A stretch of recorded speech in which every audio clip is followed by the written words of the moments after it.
Hi, I'm Susan Rutledge, and in this video I'm going to show you how to make a curved shadow under an object or a photograph in Adobe Illustrator. Let's move to a document where I already have a little sticky note prepared.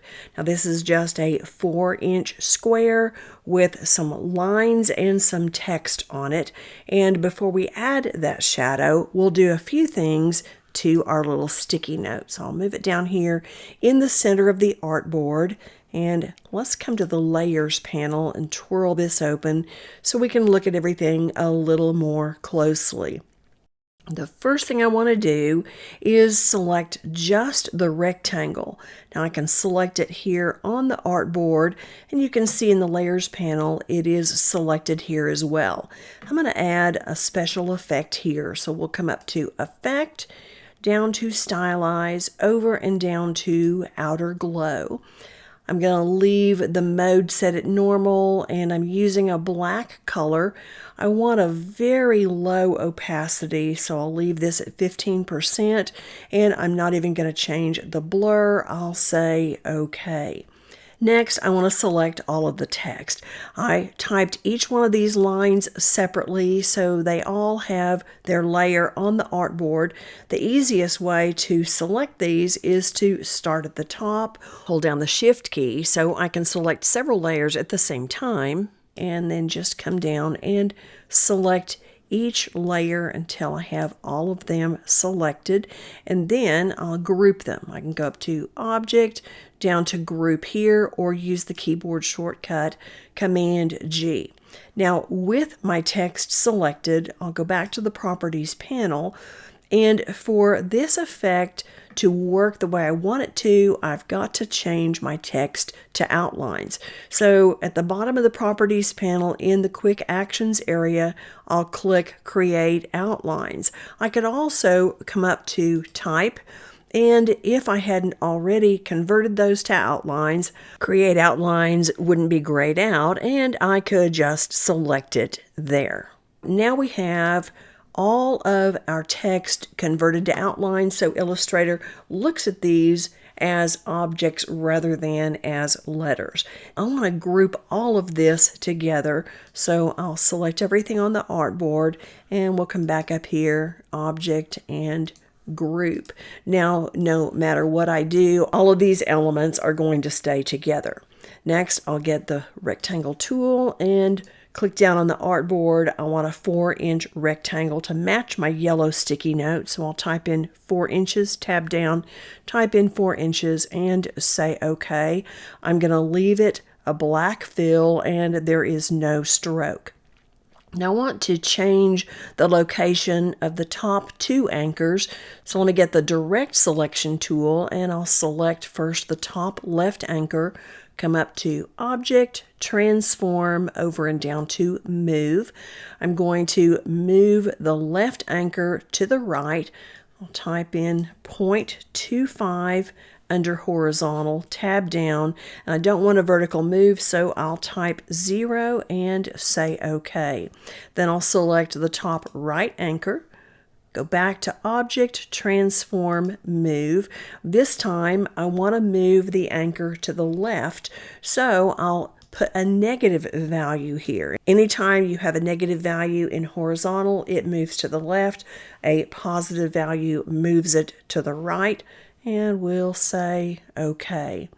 Now I'll select the black rectangle and all of the elements with my sticky note, come over to the Properties panel and click on Horizontal Align Center and then Vertical Align Center.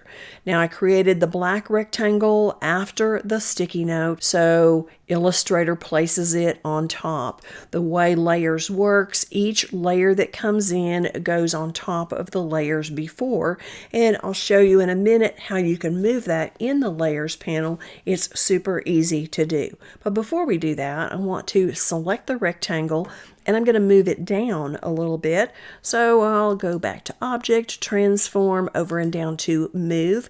We won't move it horizontally, so I'll type in 0, then tab down and type in 0.35 inches for the vertical move. It's a positive number, so it's going to move my rectangle down. If I wanted to move it up, I would use a negative 0.35 inches. So let's say OK. Now we're going to move the rectangle behind the sticky note. The easy way I was talking about in the layers panel is to simply grab hold of the layer and drag it where you want it to go. See, now it's at the bottom of the list in the layers panel, and it is underneath the yellow sticky note on the artboard. Well, with it selected, I will come over and grab the curvature tool, and I'll place the tool right along the bottom center of the black rectangle and drag it up until it meets the bottom edge of the yellow sticky note.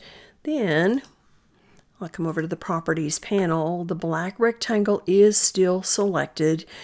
I'll choose the special effect area here in the appearance area.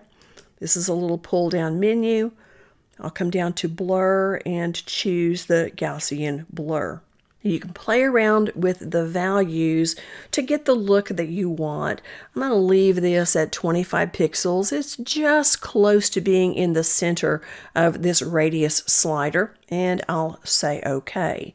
You can also play around with the opacity. Right now, it's at 100%. I'm going to make it a little bit lighter by selecting that 100%, and let's knock it down to 35%, and I'll press the return key. Now that's looking actually pretty good, but I have one more thing that I want to do. I'm going to select the yellow sticky note, which selects the lines and the text as well. And it's really important that you have all of those grouped because you want this next effect to apply to everything on your sticky note. So with it selected, I'll go up to Effect, down to Warp, and over to Arc. Now, I'm going to use a very small value here. I've got a -5% typed in. If I was using a wider rectangle, I might go as high as a -10%, but for something small and square, -5% seems to work really well. And I'll say OK, and then click on the artboard, and you can see what we end up with.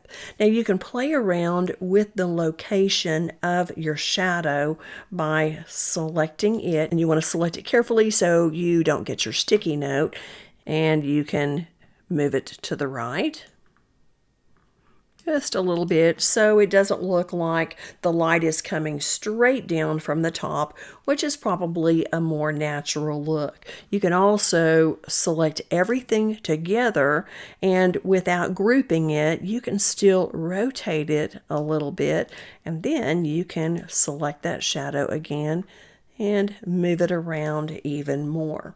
And that's how you add a curved shadow to an object in Adobe Illustrator. Now let me move this over here and out of the way, come to the Layers panel, and reveal our photograph. I'm going to add a stroke around the outside of the picture because I want it to look like it's a handheld snapshot. So I'll come over to the Properties panel. I actually have a video tutorial that shows you a couple of different ways to do this, but I'm going to use this simple way right now. I'll come down to the bottom of the Properties panel and click on Mask. Then I'm going to press the letter D for default, and that's going to give me a white fill and a black stroke. I'm going to increase the stroke to 10 points and change the color to white. And we're not really seeing that stroke yet, but I'm going to go up and add a little bit of an outer glow, and then we will. So with it selected, I'll come up to Effect, down to Stylize, and back to that outer glow. Illustrator remembers the settings. We've got normal, let's say OK, and there we go. Now I'll create my black rectangle that's going to go behind this. So Get the rectangle tool, click down on the artboard. I'm going to create 5 inches by 5 inches, say OK, and then we'll give that a black fill, and I don't want a stroke here.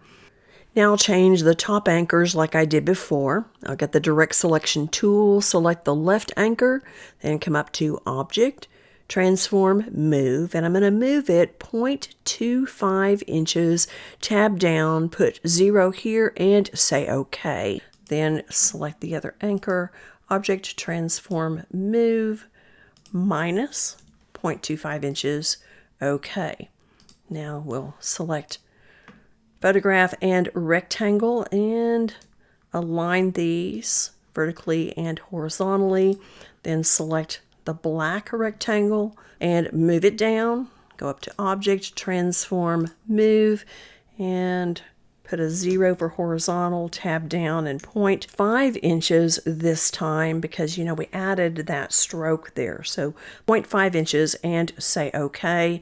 Then I want to move it to the back. Another way to do that is Object, Arrange, over and send to back, or Shift Command left bracket. Now with it selected, I'll get the curvature tool, come over here and align that in the center and drag that up until I meet the bottom of the picture.